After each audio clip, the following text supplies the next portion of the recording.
Hi gorgeous, thank you so much for clicking this video and welcome back to my little home here in YouTube. Salah satu hal yang jadi concern utama setiap transgender adalah soal hormon. Dan kalian pun juga lebih antusias kalau aku lagi upload video soal hormon. So for today's video, aku bakalan kasih kalian tips-tips yang gampang untuk diikutin untuk bisa ningkatin estrogen level kalian dengan cara yang natural pastinya. So if you're interested to see, please don't forget to subscribe to my channel and hit that notification bell so you can share love and support to help me grow this channel. And without any further ado, let's get into the video.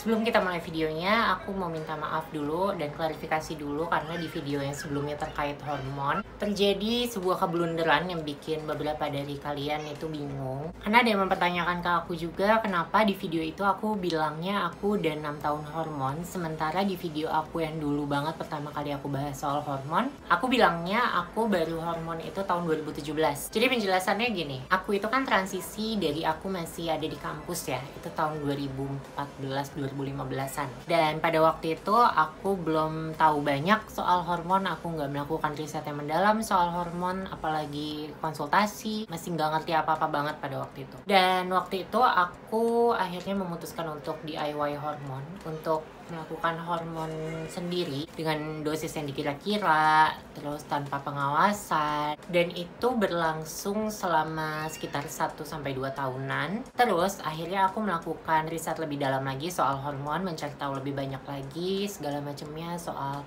jenis-jenisnya, dosis dan segala macam lainnya, sampai akhirnya aku memutuskan untuk bikin YouTube channel gitu dengan basis edukasi. Di garis bawahi ya, basisnya edukasi. Tujuan aku membuat YouTube channel, membuat video untuk kalian adalah untuk menambah wawasan baru buat kalian, baik dari komunitas LGBT ataupun bukan. Dan itulah kenapa pada waktu aku memutuskan aku mau membuat video soal hormon, di situ aku melakukan pertimbangan, dan yang jadi pertimbangan waktu itu adalah kayaknya aku nggak menjadi contoh yang baik nih kalau aku bilang di video aku melakukan hormon secara sembarangan dulunya, sehingga waktu aku membuat video itu aku nggak mengikut sertakan kelalaian aku dulu yang tahun 2015 sampai sekitar tahun 2016-17an. Dengan alasan itu aku nggak mau menjadi sebuah contoh, sebuah role model yang nggak baik untuk kalian gitu. Waktu itu aku bilangnya aku hormon mulai dari tahun 2017, dimana aku udah mulai riset mendalam, aku udah mencari tahu lebih banyak. Terus sebelum aku membuat video soal hormon terakhir kemarin, aku juga sempat bikin video soal pencarian jati diri aku. Di situ juga aku menjelaskan sebelum aku akhirnya melakukan hormon dengan cara yang benar, aku sempat melakukan dengan cara yang tidak benar. Aku DIY, aku melakukannya sendiri tanpa pengawasan, tanpa riset, tanpa pengetahuan apa-apa. Sehingga akhirnya pada waktu aku bikin video soal hormon yang terakhir itu, pikiran aku nih masih terpaku pada si video soal pencarian jati diri tadi. Ingatan aku yang tersegar saat itunya adalah waktu aku bahas di cerita yang pengalaman pencarian jati diri itu. Makanya waktu bikin video hormon, aku akhirnya bilangnya 2015 instead of 2017. Kalian ngerti gak sih aku ngomong apa sebenarnya? Agak bingung ya, muter-muter ngomongnya. Tapi ya intinya itu, aku minta maaf karena aku membuat kebingungan bagi sebagian dari kalian. Semoga aku bisa memberikan informasi yang lebih valid lagi ke depannya supaya nggak terjadi kebingungan kayak gini lagi. Oke, sekarang kita masuk ke pembahasannya. Kekurangan hormon estrogen itu baik di cis woman maupun di transpuan atau transgender ada ciri dan gejalanya, yaitu bisa meliputi pusing, sakit kepala, sering lemas, terus libido rendah, vagina terasa kering kalau pada perempuan biasa, terus sering juga mensnya terlambat atau malah nggak sama sekali. Selain itu juga ada anxiety, depression, hot flashes, night sweats, terus payudara terasa lebih lunak, lembek, lebih nggak firm lah, lebih nggak kencang. Dan buat mengatasi hal-hal yang barusan aja aku sebut, kalian bisa coba untuk konsumsi suplemen estrogen. Selain itu kalian juga bisa coba untuk konsumsi vitamin D, vitamin B, vitamin E, boron, magnesium, dan juga DHEA.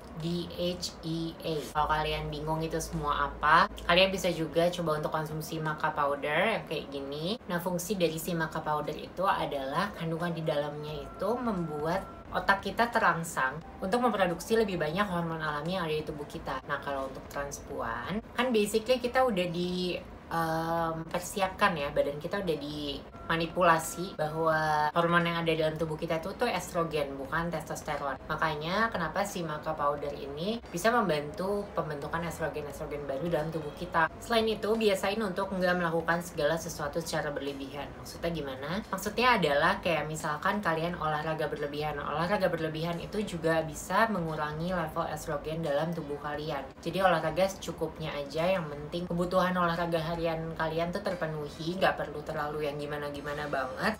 Jangan terlalu overthinking terhadap sesuatu, karena stres juga bisa membuat level estrogen dalam tubuh kita berkurang. Udah gitu eating disorder kayak anoreksia atau makan yang gak teratur, udah makan dimuntahin lagi, itu juga berpengaruh sama produksi hormon estrogen dalam tubuh kita. Tidur terlalu lama atau tidur terlalu sebentar juga bisa mempengaruhi level estrogen. Jadi itu kenapa tadi aku bilang jangan melakukan segala macamnya itu berlebihan, ya normal-normal aja. Selain minum maca powder dan juga melakukan hal-hal yang tadi aku bilang, kalian juga bisa coba makan makanan yang tinggi estrogen. Di antaranya adalah soybean atau kacang kedelai. I personally suka banget susu kedelai, meskipun sebenarnya love hate relationship sih. Ketika biasanya tuh aku beli satu merek Visoy, dan ketika aku mencoba merek lain itu suka ada kemungkinan aku bakalan diare, buang-buang air.